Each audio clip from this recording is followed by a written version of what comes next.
Good evening, ladies and gentlemen. I am Soumya, moderator for the conference call. Welcome to India Glycols Ltd Q4 and FY24 earnings conference call. As a reminder, all participant lines will be in the listen-only mode, and there will be an opportunity for you to ask questions after the presentation concludes.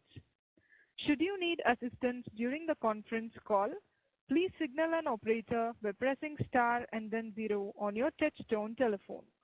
Please note that this conference is being recorded. I would now like to hand over the floor to Mr. Rohit Sinha. Thank you, and over to you.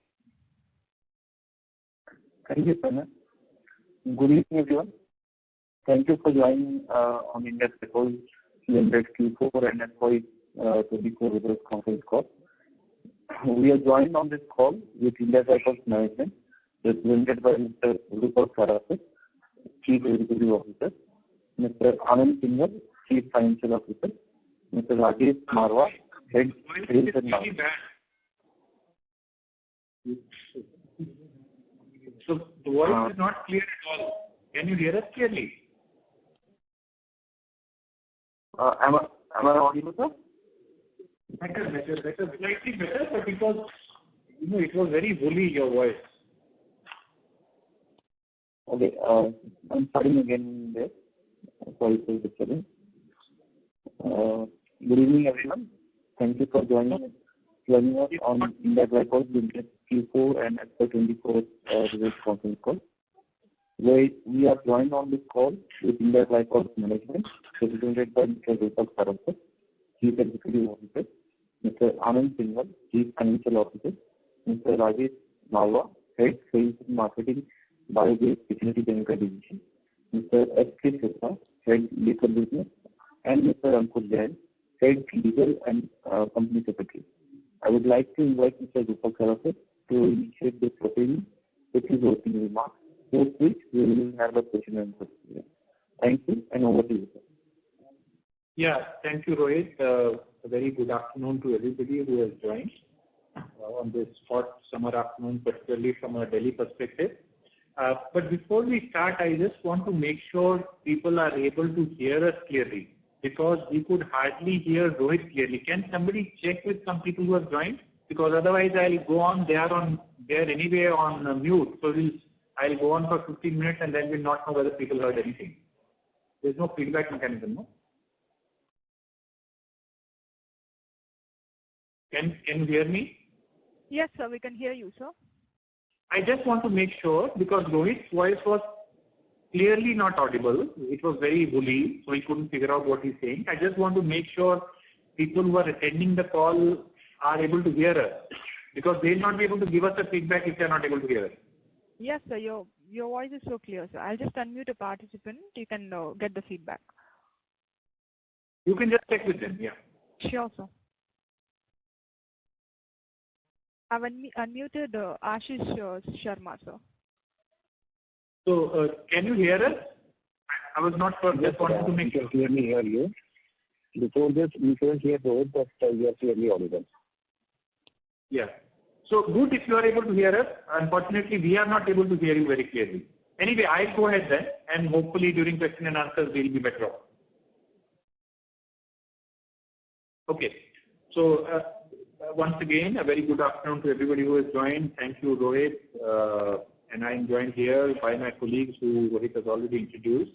I'll take this opportunity to give you some overview comments on the performance for this quarter as well as the year, and then subsequently we can take your questions.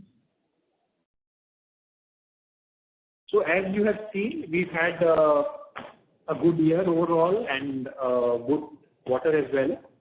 So if you look at the numbers in gross revenue terms, we have clocked a growth of 19% at 7,922 crores.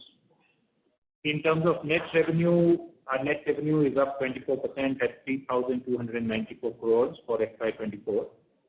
And in terms of EBITDA, that is about 428 crores, up 34%, and a PAT, which is 173 crores, up 23% for the full year. So overall, there is a good performance both in terms of revenue and profitability. Particularly, it has been led by both top line and bottom line performance by the BSPC segment, which is essentially chemicals and biofuels, as well as portable spirits, and a particularly good start as we added capacities for biofuels in the biofuel segment. As we have spoken over the last 1.5 years, it is in line with what we had anticipated after putting up grain-based capacities for ethanol, which has allowed us to do a risk mitigation as far as ethanol supply and costs are concerned. And now the situation is that we are importing significant quantities of ethanol for our chemical intermediate production, and which has meant that the capacities that we have put up is now available to therefore contribute to the biofuels revenue as well as contribution. For the quarterly performance, the gross revenue at 2039 is up 20%. The net revenue at 926 crores is up 50%, and EBITDA at 109 crores is up 9%, and PAT at 42 crores is up 6%. So we can see that there is a strong performance overall, both in terms of gross and net revenue. Particularly, the top line growth has been driven by portable spirits. It has been relatively modest in the chemical segment for this quarter. And in terms of high level highlights for the company, you see a revenue growth of 24%, EBITDA up 34%, and a healthy EBITDA margin of 12.9%, which is better than before. As you know, we've had a couple of tough years, and as we have kind of anticipated and also taken actions for, this has led to improvement. So in terms of our, I already spoke about grain-based capacities and the new biofuels portfolio helping us both top line and bottom line. In portable spirit, sales were driven mainly by increases in country liquor sales, with both good performance in Uttarakhand and UP, where we are close to our market leaders, particularly Uttarakhand. And in IMFL, most of the growth has come from our new market, which is Delhi and the paramilitary segment, and we will talk about it more later on. As you know, our key feedstock is ethanol for multiple businesses. The cost pressures on ethanol to some extent have continued with high international ethanol prices, although they are not as high as they were earlier when we spoke about, say, 1.5 years ago. And what has also happened is that in the biofuel segment, there has been some volatility with respect to costs of grain and sales price of DDGS, which has meant that there have been periods in between where the margins of grain-based ethanol being sold as biofuels have been a little soft.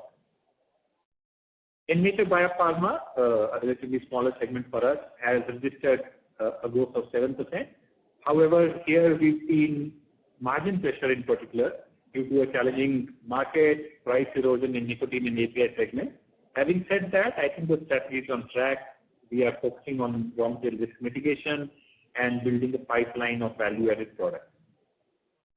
We've also been talking about new value-added products, and I am happy to share that there is a steady and a good start to commercialization of projects in the new value-added pipeline. In fact, we are expecting the plant to be fully commissioned in about a quarter's time, though we've started significant production already.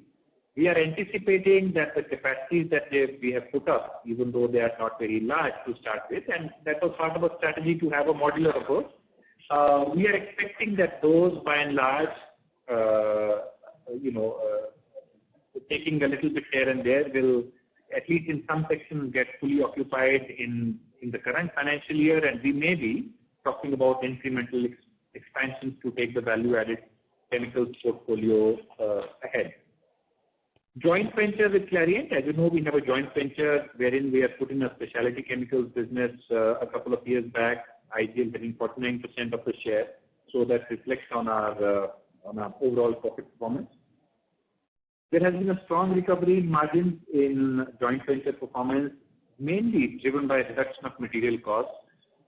As you know, we've spoken earlier, one of the key factors which affects, amongst others, the joint venture performance is the cost of ethylene oxide, which IGL supplies to the joint venture. And for the factors that I've discussed, which is energy cost increases, which have moderated, which have come down, for ethanol costs, which have come down, which have moderated, plus the fact that we have put up our own grain-based ethanol capacity, has meant that the price difference or the cost difference between crude-based ethanol in the market and ours has come down, though the delta is still there, and therefore the relative competitiveness of the JV is better. So Q4, for example, for the joint venture showed revenues going up 3% and EBITDA, though on a smaller base for the constraints that we said, getting up by 68%. And for the full year, there has been some recovery. We had lost sales, so now the full year in terms of top line looks flat, and there's a modest EBITDA increase of about 4%. So which is good news from the perspective of the joint venture as well.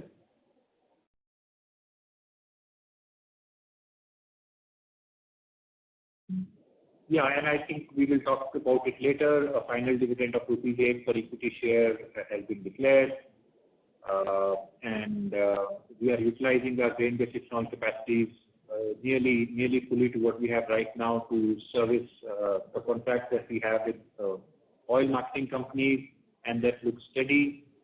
But before I move on to a segment-wise commentary, what I'll do is I'll request my colleague Anand to give you a quick update on the financial funding. Good afternoon. For the current quarter, I will take the results on consolidated basis. In the current quarter, the gross sale is 2,039 crores, vis-a-vis 1,615 crores in the last year corresponding quarter, showing an increase of say about 26%. The net sale is 926 crores, vis-a-vis 619 crores, showing almost about 50% improvement in the net sale in the current quarter. The EBITDA is 109 crores, vis-a-vis 100 crores in the last corresponding quarter, showing 8 or 9% increase.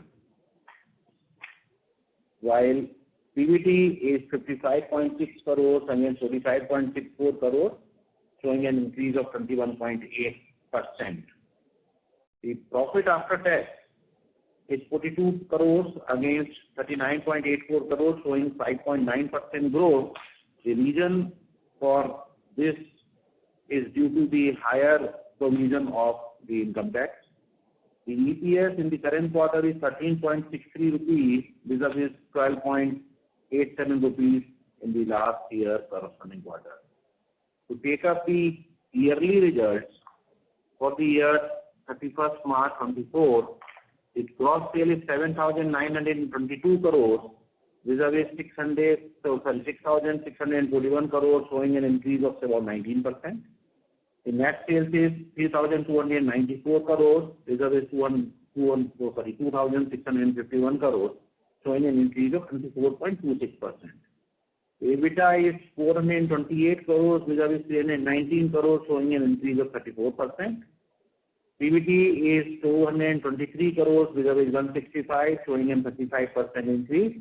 And PAT is 173 crores, vis-a-vis 141 crores, showing an increase of about 23%. The EPS for the current year is 55.87 rupees, vis-a-vis 45.55 in the last year. I'll say as far as the operation is concerned, this year is the best year in the history of the company as far as the sales and the profitability is concerned. Thank you, Anandji. I have broadly talked about segments, but I'll give you slightly more detail, keeping it somewhat short. So if you look at the quarterly and annual performance for our three broad sectors, the largest one being chemicals and biofuels, or which we call bio-based specialties and performance chemicals. I am consciously also saying biofuels because that is a significant chunk of the chemicals business. So in terms of the BHPC segment for the quarter, we've had 623 crore revenue for the quarter, up 60%, and EBIT of 47 crores, which is up close to 12%. And for the full year, at 2,141 crores.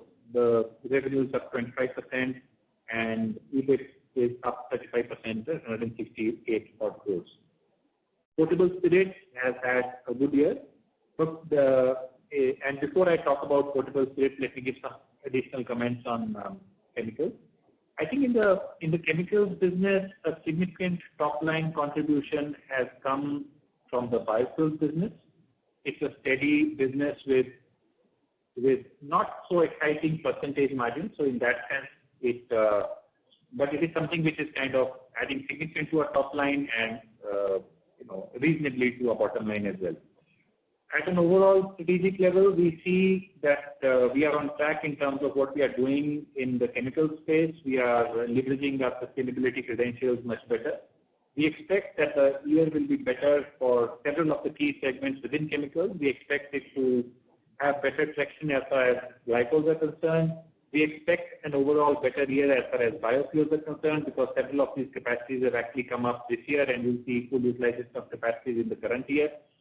And we expect that there will be a good addition of value-added products in terms of how it form in the current financial year. So that is as far as BSPC is concerned.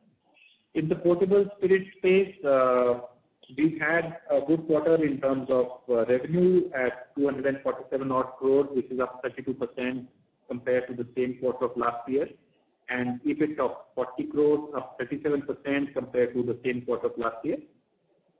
And for the full year, we registered a revenue of 947 crores, up 25%, and an EBIT of 164 crores, up 61%, which is a very good performance. And it has primarily, as I said, been led by growth in two new areas, which is in the IMFL space, which is Delhi and paramilitary as a new segment for us. We've continued our strong performance as far as country liquor is concerned for both our key markets, which is Uttarakhand and Uttar Pradesh. Also, you see a very good improvement in profitability, both on account of cost action as well as pricing actions, which are not so much dependent only on what I will decide, but it's a factor of getting those approved through the government as well. So it has been all in all a very good year for potable spirits. For in-nature biopharma, as I said, a relatively smaller segment for us. It has been a good year as far as top line is concerned, particularly the quarter has been good at around 56 crores of turnover, up 28%. And for the whole year, the full year turnover at 205 crores is good. It has crossed 200 crores, if I am not wrong, Manish, for the first time for the year. Yes. So that is good from a top line perspective. But we faced, as I mentioned earlier, some pressures on pricing because the market for nicotine and APIs has been quite competitive. And a broad strategy to look at taking costing actions and more importantly, build the value-added pipelines is on track. So, that's how we see that we will continue to take care of the business and grow it both in terms of top line as well as bottom line. So those are my high-level comments as well as far as the various sectors are concerned. And I will take a pause now and then we can take some questions. Thank you, sir. Ladies and gentlemen, we will now begin the question and answer session. If you have a question, please press star and 1 on your telephone keypad and wait for your turn to ask the question. If you would like to withdraw your request, you may do so by pressing star and 1 again. Our first question comes from Shubh Jain from Emerge Capital. Please go ahead.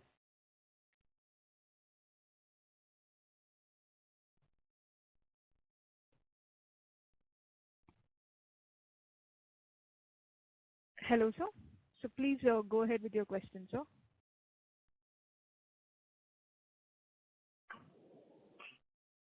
There is no response from Shubh's line. Ladies and gentlemen, if you have any questions, please press star and 1 on your telephone keypad.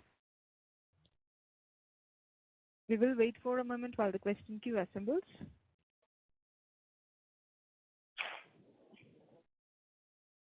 Our next question comes from Balu Subramaniam from Arihant Capital Markets. Please go ahead. Good evening, sir. Congratulations for good set of numbers. And sir, we have seen significant. I'm audible? Yeah. You are audible, sir. Yeah. Yes, sir. So we have seen significant margin improvement on year-on-year basis from like 11% to 12% kind of thing, especially it comes from chemicals and the potable spirit segments.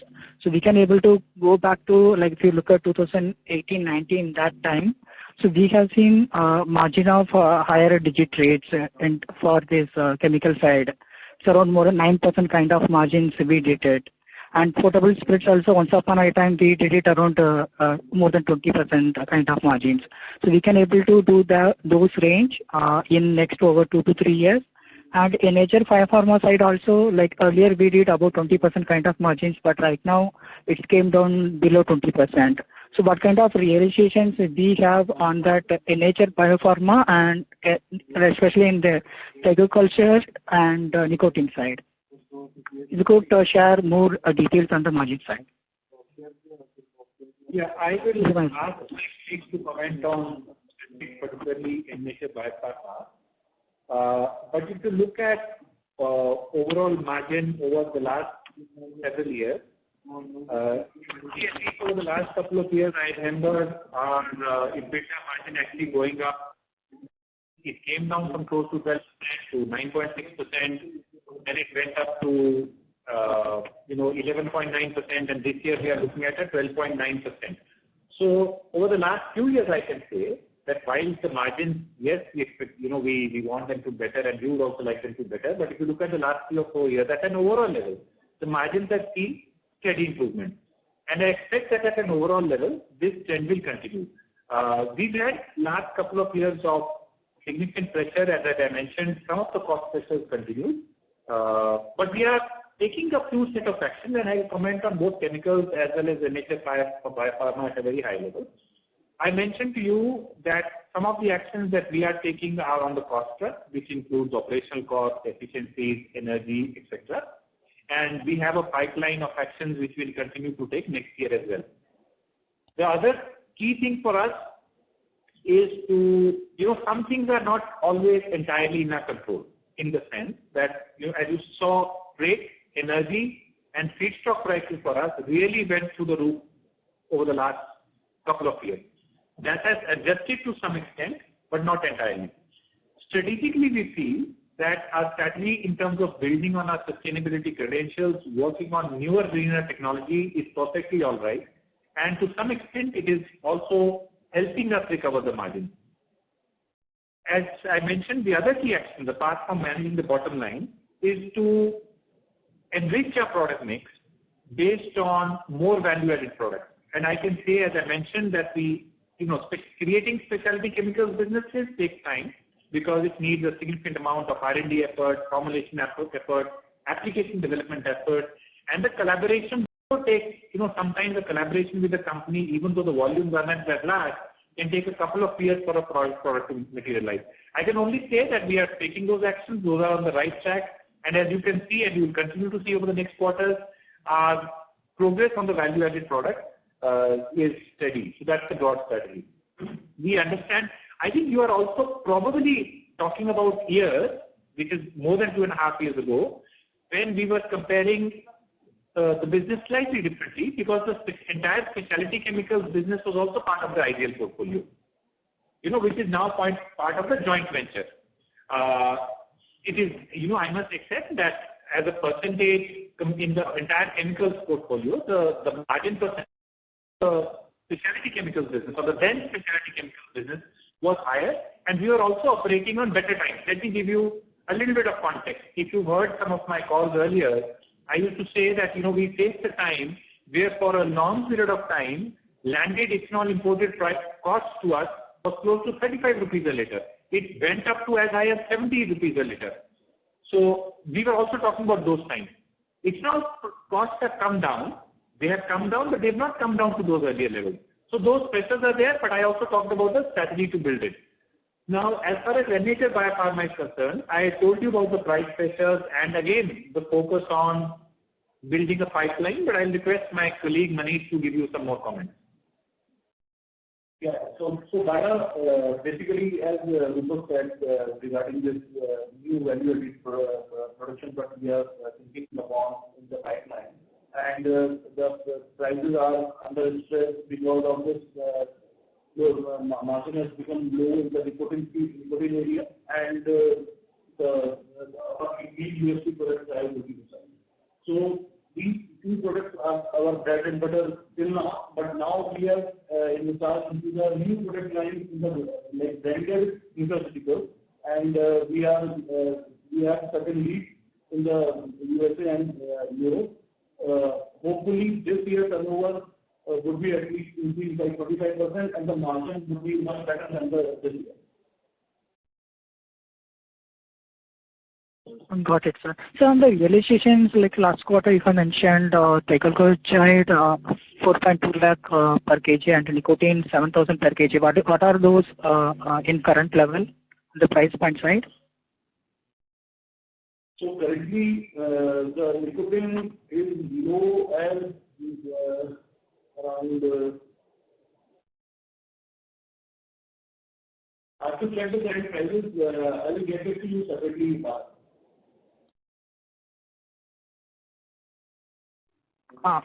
Fine, sir. Sir, on the power cost side, it's continuously like coming down in terms of sales. Right now, in this quarter, 7.8% of sales.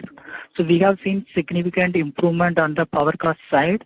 And so like we have signed agreement with Renew Green to procure captive wind and solar hybrid power. So it is expected in this year, which quarter it is expected to be supply is expected, and whether this trend will continue, or how do we see in coming quarters? If you've read some of our updates that we've given, we've already given an update that there has been a delay as far as Renew is concerned, and the delay has been explained on account of change of certain regulations or court directions, based on which there are certain challenges, which is what Renew have told us in terms of the current structure of group captive. Now, what this means is that we are in discussions with Renew to look at it again, which means that we are not in a position to give a timeline on when we will be able to realize those benefits. However, we are continuing to pursue not only Renew, but also in discussion with other companies as to how we can look at not only low-cost power, but green power, but secure green power for our operations. Having said that, I may also add, which may be of interest, we've not spent any money as far as Renew is concerned so far, especially after we've come to know that there are some challenges. So we are in discussions with Renew and also some other people who can potentially supply us green and cost-effective power.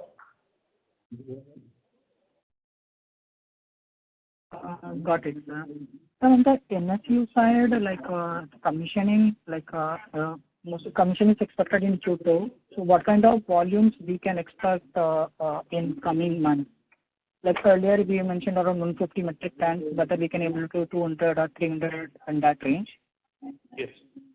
So look, this is a plant with multiple capabilities and multiple reactors. So a significant portion of the plant has already been commissioned. Okay, but we've said that complete commissioning will happen when it happens, which is Q2, etc.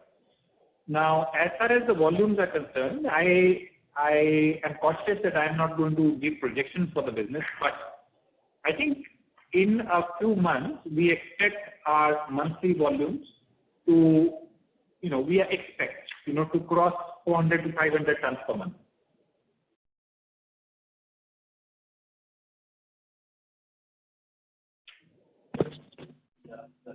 Hello. Sir, I'm audible?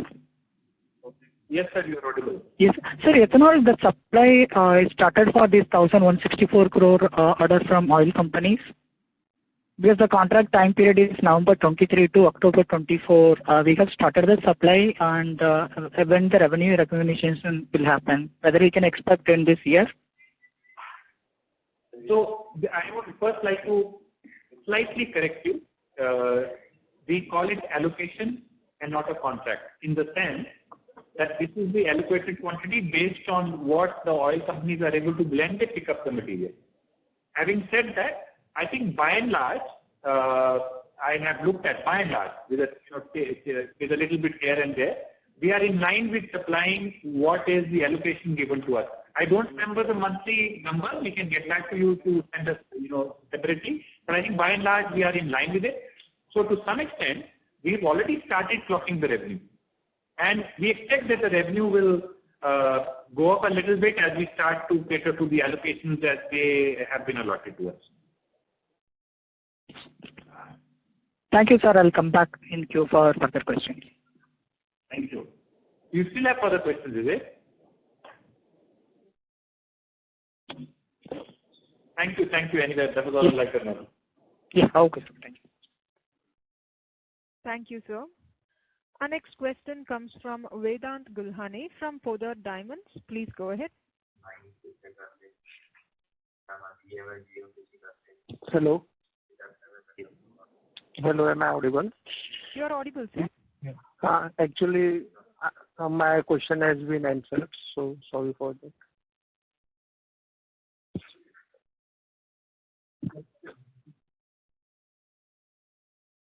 So shall we move on to the next question, sir? Our next question comes from Manish Sitana, an individual investor. Please go ahead. Yeah, my question is regarding the country liquor space, and with the new excise policy being announced by the government of Uttarakhand. So how do the company, foresee that impacting our top line and bottom line in terms of the margin as well as the sales figure? Yes. As far as country liquor policy in Uttarakhand is concerned, it is quite favorable because of two reasons. One is we have got a higher selling price, we call it ex-distillery price, which everybody has got because it is as per the slab. Now the second thing, because of the foresight of our top management, we have been very quickly able to install a Tetra machine. This is the first time in Uttarakhand, because I'll give you a small background. Because of the changes, plastic was not allowed in Uttarakhand for so many years, ever since Uttarakhand was formed. But now, as a policy change, from 1st April, Uttarakhand Excise has seen reason for them to bring Tetra Pak for country liquor as well as IMFL. And as our CEO rightly said, we are leaders in country liquor as far as Uttarakhand is concerned. Now, we have been able to quickly garner all the resources, and we are the only supplier of Tetra machine in the Tetra Pak in Uttarakhand.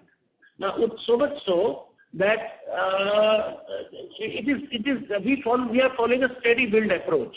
We can dump a lot of Tetra into the market, but we want both the bottle as well as Tetra Pak to coexist.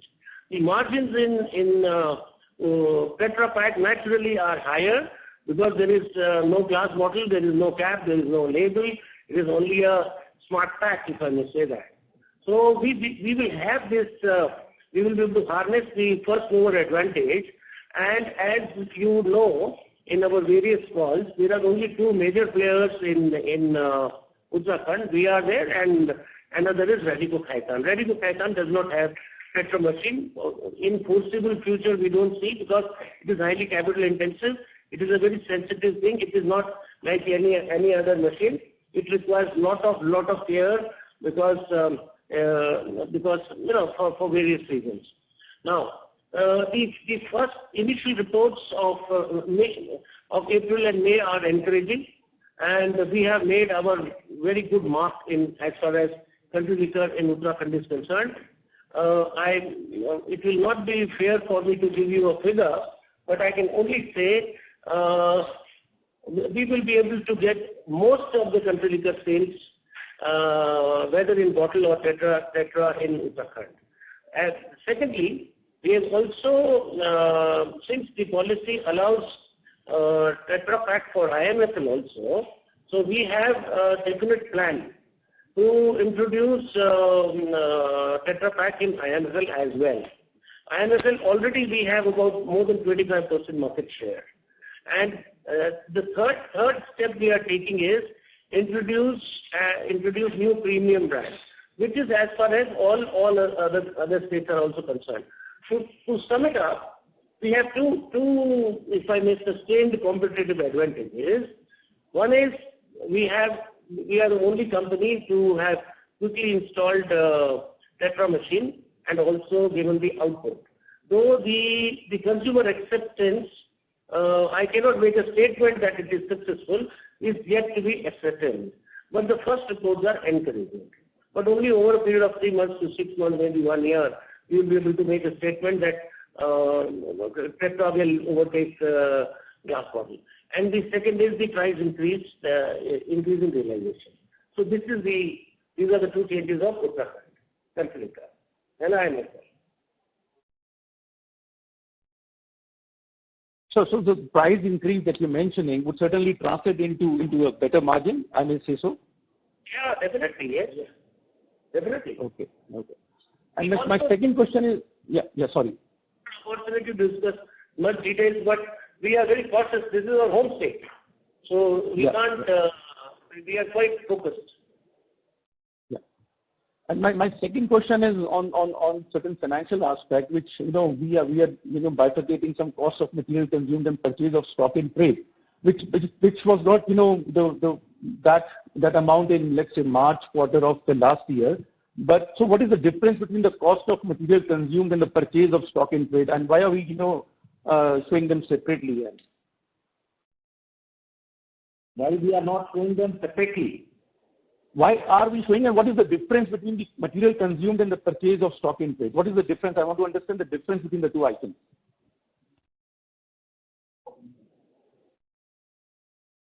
Stock in trade is basically the stock in trade with line, while the material consumed is basically the material actually consumed by the company for the different products. So are these materials again of a raw material or consumables, or what exactly are they? This is basically the molasses and the alcohol. You're referring to material consumed or stock in trade, purchase of stock in trade. I'm asking a line item which in the current quarter was 115 CR. Stock in trade is basically the trading activity which we are doing for some of our products.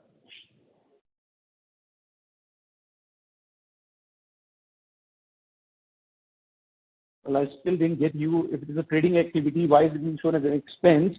Because corresponding March quarter was 2 crores and this quarter it is 115 crores. So what exactly is the difference? And this is basically the material which we have on the trading activity, and this figure is basically the balancing figure which I can say has been shown as a stock in trade. I'm still not clear. I get the two separately on this. So thank you. We'll give you the clarification separately whenever you are. No problems. Thank you so much. Thank you, sir.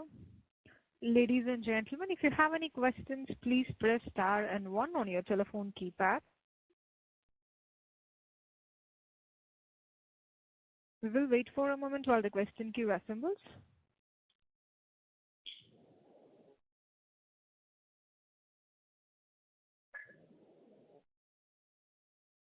Our next question comes from Rohit Nagraj from Centrum Broking. Please go ahead. Thanks for the opportunity and congrats on a good set of numbers. So my first question is on importing ethanol. So you mentioned that you've started importing ethanol. However, recently we have seen that there is again surge in terms of logistic costs. So what is your assessment of the situation in terms of the incremental imports? Whether there will be again cost that will go up, and will it have impact on the margins? So just a broader view on the same. Thank you. Yeah, Rohit, good to hear from you after a long time. How are you? All well, sir. Thank you. Rohit, you understand the business quite well. You have followed it up for a long time. And I think, yes, overall, there is some increase, as I mentioned. There was softening of imported ethanol prices, which went up, to 47, 48 or thereabouts in terms of the weighted average that comes to us. And then it has gone up a little bit. So there is some increase, but at the same time, given the option that we have for what we produce in-house and sell it for biofuels, it still usually makes sense to use imported ethanol for making chemicals, and I expect that will continue for the foreseeable future. And foreseeable, as you know, depends on so many things. But I see that will continue. I expect that there will be some volatility, some increases, but overall, I do not expect a significant amount of dent either in terms of our top line or our bottom line. There may be some, but I think compared to what we've seen over the last 2 or 3 years, it is relatively nominal compared to that. Broadly, I don't see our numbers or our top line getting significantly impacted because of that, as of now. So, got that. The second question is on potable spirits. So, I think we have been doing geographical expansion. So, where are we currently in terms of reaching beyond the existing geography? And what is the plan in terms of going across different states over the next maybe 2 to 3 years? Thank you. See, as you know, we have, as our CEO mentioned in the beginning, we have added two verticals or 2 new areas of business. One is Delhi. Delhi, we changed the RTM, as we say, route to the market. We were earlier working through the distributor. Now, the company has put focus, and 5, 6, 7 brands are already there in Delhi market, and there has been a phenomenal growth. So, there is focus on Delhi market. Plus, what has happened is, as far as paramilitary business, paramilitary it consists of BSF, CRPF, ITBP, and SSB. So now, what was happening earlier for so many years, all these 4 formations would give tenders separately. So last year, as luck would have it, it became one tender, and we could see it quickly. I am a IMFL person, and I understand this fairly well. So we quickly applied for tendering in all 5 brands, and to our good luck, all our 5 brands, because of our quality consciousness at Kashipur, where we also co-packed Bacardi for so many years, and we are known for good quality IMFL. Our 5 brands have done very well, and we are among the top sellers to paramilitary. Now, the good news is, again, the tender came a few days ago, and we have been able to add 2 more brands, and we will be able to take the volumes up. But mind you, this paramilitary is a limited business. It is not CSD. CSD is army, while this is paramilitary forces. There is moratorium in CSD till 30th of June, and we are quite prepared to and there are certain restrictions, as you know, since you are asking particular IMFL question. There are certain restrictions on quantity achievement before you introduce brands into CSD. We have been able to do so on 2 of our brands, and that we will apply. Now, as far as, see, it is very easy to increase the geography as far as IMFL is concerned. But our top management has taken a cautious decision to go steady build, as I said, and also, improvement in margins. So, at the moment, we have made Delhi successful, paramilitary, and Uttarakhand, of course, will blossom, if I may use the word, and UP will be steady, which is our second home state. We are at least in the next 6 months or a year, we do not have any plans to add a new state. Instead, we have all the plans to introduce premium brands. Because it is very easy to start new states, but the kind of exposure that the working capital requirement is so high, and open credit has to be given. So we don't want to lose business money in the business. So what as a strategy or as a conscious step, what we have done, we are not increasing in this year more states. Instead, we are bringing in two more new brands. And I'm glad to inform you, it is already signed and under production. We have tied up with Amrut Distilleries. Amrut Distilleries, as you know, is a world-class single malt company, and they have visited our unit. They know about us because of the Bacardi co-packing, and we have got their brand called Macintosh. Amrut is not a listed company, so you may not be able to have access, but it is underway. Excise approval has been given. We have got the license. So Macintosh whiskey, which is a 35-year-old whiskey of the company, has been, we will be making on royalty or franchisee route. In other words, we will be making we will be investing into working capital and also making all the profit and giving away a certain set of royalty to Amrut. Amrut, this is the first time Amrut has tied up with another company, and in view of our quality standards. So this is one step. Another is we are going to our amazing vodka has been quite popular and successful in the last 3 years. Wherever we launch, we are among the top 3 vodkas, whether it is in Delhi, whether it is in UP, whether it is in Uttarakhand or any other state. We are among the top 3. We want to sustain and extend this success to another flavor. For obvious reasons, it is not in public domain, so I cannot give more details. But we have these 2 steps we are taking in IMFL. So we are quite poised. Sure, sir. Thanks for that elaborate answer. It clarifies a lot of things. Sir, just one last question in terms of investments in pipeline. So what are the current investments across the segments which are currently underway? And what is the plan of capital expenditure for, say, FY25 and FY26? Thank you.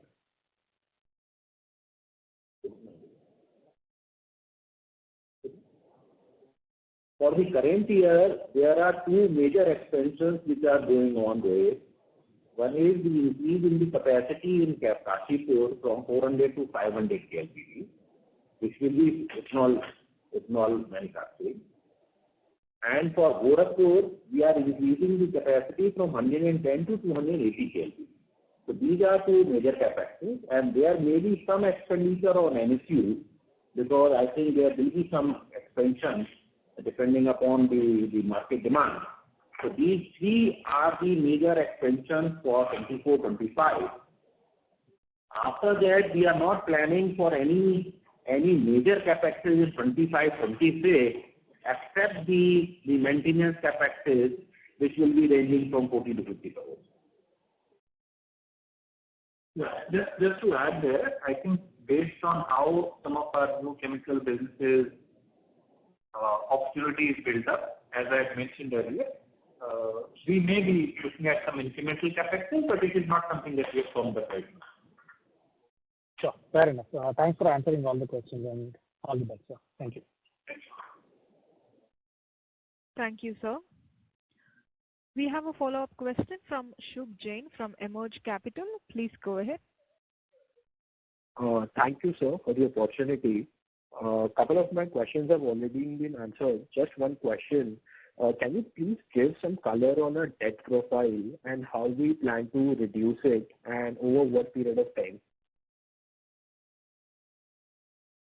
So currently, our debt position is about 900 crores, including the EPVD, which we have taken about 10 years back. So this year, the total repayment is about 350 crores, for which we have already made some prepayment amounting almost about 100 crores. And we are also planning to make some of the prepayment out of the better cash flow. So this is what is the planning. And as far as the new capex is concerned, since we are already through with the new capex, So I don't foresee any major term loan raising from the banks or from the market. Okay, sir. And sir, what is our average rate of interest? It is around 9%. Okay, sir. Thank you, sir. All the best.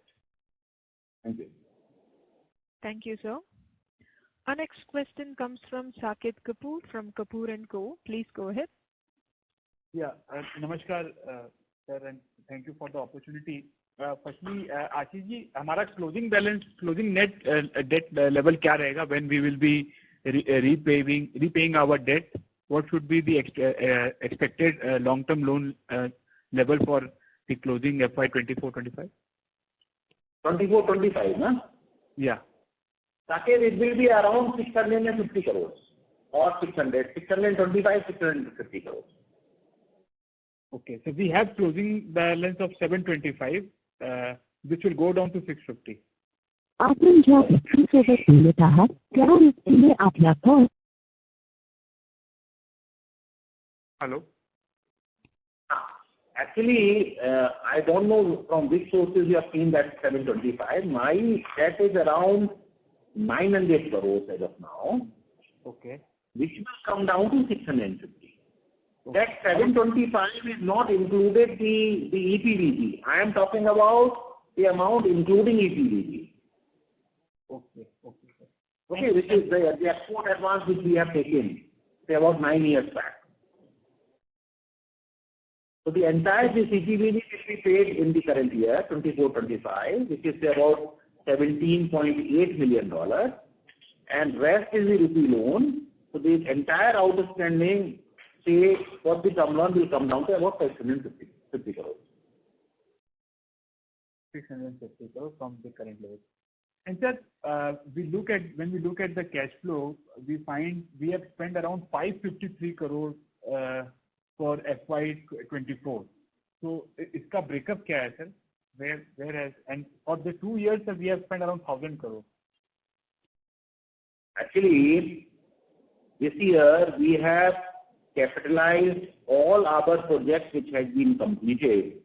That includes NSU, that includes the grain distillery up to 400 KLPD, and one the boiler. Apart from this, there are some I will say the miscellaneous capex, and one is the nicotine capex in the Dehradun. Right. The major amount is coming from grain, 400 KL, and NSU. Okay, and for the Gorakhpur part to 180 is still left to be spent. It will be spent for this year. 180 is in pipeline, and this hopefully will be capitalized in the current year after completion. Right. And sir, can you give me the feedstock also? By now, with the expanded capacity, we will be 500 for Kashipur and 290 or 280 for Gorakhpur. So, what percentage for this we have to depend on the grains, and how much will be the molasses? This 290 and 500 is totally on grain. Okay. And these are the rice, broken rice, which we are dependent on? This is all broken rice. Okay, and that, yes, sir. Yes, please. Go ahead. Sir, didn't get you, sir. Yeah, I think you were asking something. There was a lag, so I spoke over you. So I said, go ahead, and then I will respond. Yes, sir. Sir, is it the broken rice sales from the FCI? That is our feedstock? We are sourcing it from FCI only or from open market? See, we have from time to time looked at both options. FCI rice or, is currently not available, so damaged food grain is available depending upon what is the price, what is the availability. We look at both options. There is no hard and fast. And it is also a factor of how the government wants to make FCI rice available or not available, etc.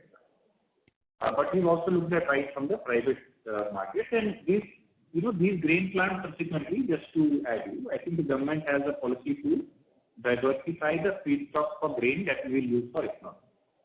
I think going forward, and we are in the process of evaluating, taking trials, etc., I see that significant part of grain may start also coming from corn as a feedstock. Most of these assets, with some modifications, can be used as corn as well. So as you see, most of the ethanol that is produced in the US is actually corn-based. I see that also backing up in the time to come.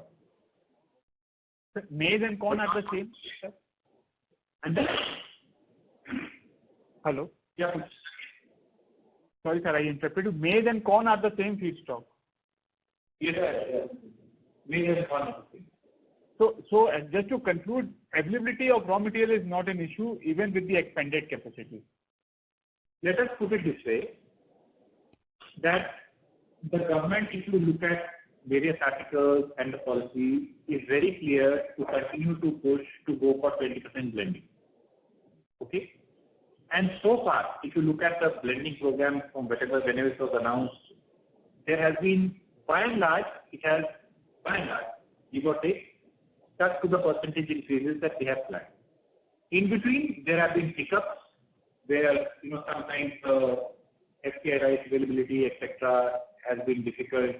And we expect, as we have discussed before, that some of these hiccups will continue from time to time. But if you strategize, if you look at a longer time horizon, I think we see that we will continue to be able to, by and large, utilize our capacities to supply to the oil blending companies, because the government strategy is quite clear.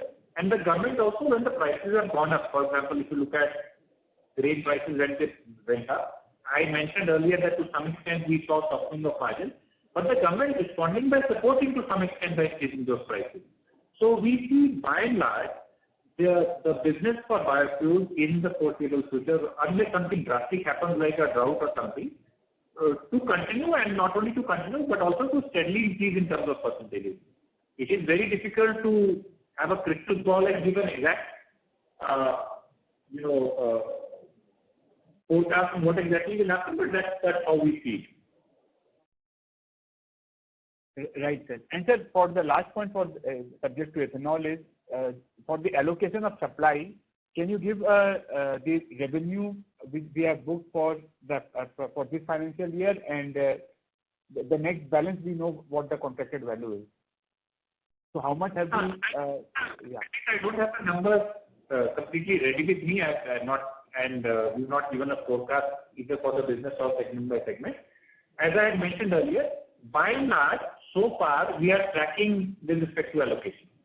If the oil blending companies don't pick up, etc., those kind of issues, see what could be potential hiccups or somewhat derailers. Derailers is a strong word. I think raw material availability to some extent, we saw some challenges, but by and large we hope picking up by oil blending companies for various reasons, that could be a potential issue. But other than that, we see that by and large we've been tracking on allocation and we expect to track on allocation. Right, sir. And Rupalji, you mentioned about 400 to 500 tons per month to be the dispatches for the NSU. Can you also provide some numerical number to it? What would be the run rate? See, I don't call it a projection. I will say that give or take, depends on how it goes. I think and I'm not talking only about products produced from this specific asset. I'm talking about various new value-added products. We are expecting, and don't take this as a projection, is that, something like in the financial year, something like 200 crores coming from new value-added products is something that we are targeting. As I mentioned with a disclaimer, it's not a projection that I'm giving. And hopefully, depending on how some of our collaborative projects work out, there may be a little bit of slowdown happening, there may be escalation happening. As I said, it is a business which is different from, say, cement or ethanol or petrochemical. This is a business that you have to build with your partners brick by brick based on various products. Right, sir.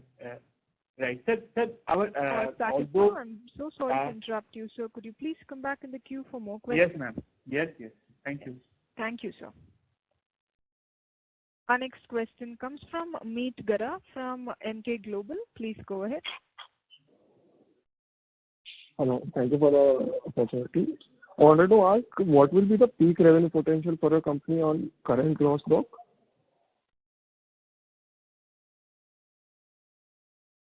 Hello, am I audible? Yes, you're audible, sir. Actually, your question is not very clear to us. You are talking about for the which division? This is basically for the chemical, liquor or Chemical and liquor separately. Pardon? Chemical and liquor separate. Chemical and liquor separate. Yeah. Liquor, I think we are already on 100% capacity. For liquor, yes, we are already on 100% capacity. Okay. And for country liquor in Uttarakhand or country liquor in UP, we are already on 100% capacity utilization. And for chemical, I think that's an answer. Yeah, we have significant headroom in some of our green chemicals like glycols, glycolysis, glycolytic acetate, ethylene oxide, etc. And as I mentioned, based on how some of our new value-added products and specialty chemicals projects develop, we will be adding capacities incrementally to take care. It is very difficult right now for me to give you a peak revenue potential on current asset base for specialty chemicals because it is a function of the product mix. I have already given you indications in terms of what we are targeting, and in fact, the fact that over and above this, we will be doing incremental assessment, investment. Correct. Got it, sir. Thank you so much. Thank you, sir. Our next question comes from Pradeep Rawat from Yogya Capital. Please go ahead. Yeah, thank you for the opportunity and good evening to everyone. So my first question is regarding the biofuel. So how much of the biofuel do we internally use and how much of it is sold in the market or to the government? So, sir, we do not use any biofuel internally. Let me explain this to you slightly. It will help you to understand our business. So, we have three potential sources of ethanol. One, imported ethanol, which comes either from US or Brazil. If it comes from US, it is corn-based. If it comes from Brazil, largely it is sugarcane-based. The second source is manufacture of ethanol from molasses. The third source is manufacture of ethanol from grain. And the fourth source is either of these two sources purchased domestically. None of the imported ethanol can be used either in potable spirits or for biofuel. This ethanol is then converted to various different things. It is converted to extra neutral alcohol if it is to be used in beverages, which can find way for our bottling, for example, for Bacardi, or our IMFL brand, or our country liquor brand. But in that case, ethanol is converted to ENA, extra neutral alcohol. If this alcohol is to be sold as biofuel, it is converted to whatever 99.9% ethanol because you can't have moisture when it gets blended with fuel, and that is a different technology. Taking ethanol from 96 to 99.9% is not displacing, it has to be done differently because it forms at 96% what is known as an azeotrope, difficult to separate. This, which is dried up to this extent, is supplied to biofuel. So it is not that we consume biofuel. We have different sources of ethanol. All sources cannot go into all different applications. Some of the ethanol, which is either from molasses or from grain, which we produce, we don't buy and sell biofuel, can be converted into biofuel by drying it up to 99.9%, and therefore that goes into biofuel. And we have a complex set of sums, which we do based on what is the best trade-off for us, and therefore it is difficult to give you an exact number. We have time, subsequently we can explain it to you. The reason I'm saying this is, for example, if, like it happened last year, if the imported ethanol became very expensive, it made sense for us to divert significant amounts of our manufactured ethanol for chemical intermediates. But now that imported ethanol has come down, and we have shifted largely, except for certain chemicals which require molasses-based ethanol, to using imported ethanol for chemicals. So this is a trade-off activity which we keep doing. I don't have one single number which I can tell you as a percentage, but if you do want more details, we'll be happy to explain it to you in detail later on. Okay. So, can you provide a number like how much liter of ethanol do we use internally? Yes, we can provide you a number, ballpark. So, for chemical, around 50 lakh liters is being consumed for our own purpose, and for 50 lakh liters for the EU supply to the joint venture.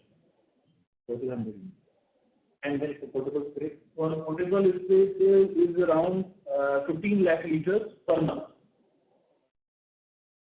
As EMA. And remaining that we manufacture, which is left over, is supplied to biofuels. And sorry, I may have made a slight miscommunication. The consumption that he's talking about currently for chemicals, and that's the complexity I explained to you. Currently, it is coming from imported.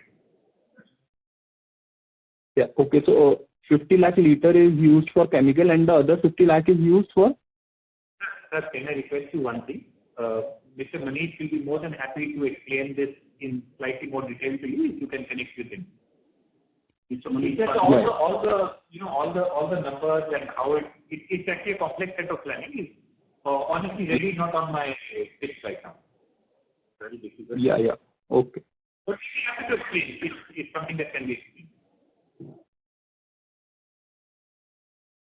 Yeah. Okay. I will connect with him offline. So thank you. That's all from my side. Thank you, sir. Due to time constraints, we won't be able to take more questions. Now I hand over the floor to Mr. Rupak for closing comments. So thank you for giving us that attention, for coming to our call in a busy day when we have got a number of calls to attend, asking us a number of questions, testing our knowledge of our own business itself. I hope I gave you reasonable replies to most of the questions, and I'm conscious that some of you needed some more details from my colleagues Anand as well as Manish. We'll be happy to take them on later on. Otherwise, that's all from our side. Thank you. A very good evening to all of you, and have a good evening. Thank you, sir. Ladies and gentlemen, this concludes your conference for today. Thank you for your participation and for using Doorsaba's conference call service. You may all disconnect your lines now. Thank you and have a pleasant day. Thank you.